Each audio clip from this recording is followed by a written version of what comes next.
The deficit deadlift involves adding range to the bottom of a standard deadlift by standing on plates or risers. Adding an inch or two below where you usually have to begin the rep can help build strength at the very bottom, which is quite often the most challenging part of the deadlift. I'm sure it's no surprise that adding the extra depth makes things significantly harder, but we want to make sure that this additional challenge is the right kind. Extra difficulty is good, but extra difficulty at the expense of your posture is not good.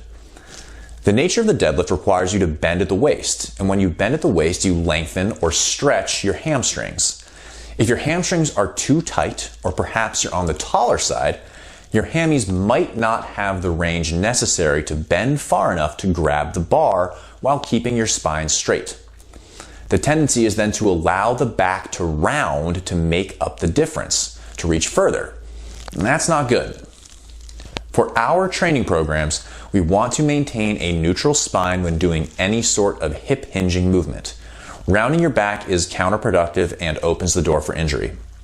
The thing about the deficit deadlift is that it demands even more flexibility from your hamstrings. It might very well be the case that pulling from the floor is as much range as your hamstrings will allow, so adding that extra few inches forces you to round your back. If that's the case, the deficit is best skipped for now.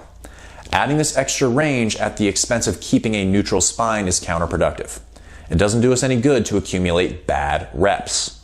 It trains bad movement patterns and makes getting the form right even more difficult down the road. So let's put it this way. The deficit deadlift is a great exercise, but only if you can reliably perform it with a neutral spine. If you can't stay neutral, adjust the height to a point where you can, which might be a standard deadlift from the floor, maybe even an elevated deadlift.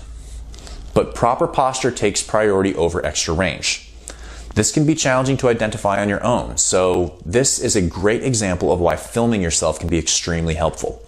Take a video of yourself performing your deadlifts, preferably from the side, and take a look at your back. Are you able to maintain a flat back? Maintain a neutral spine? If so, great. If not, it's in your best interest to make an adjustment.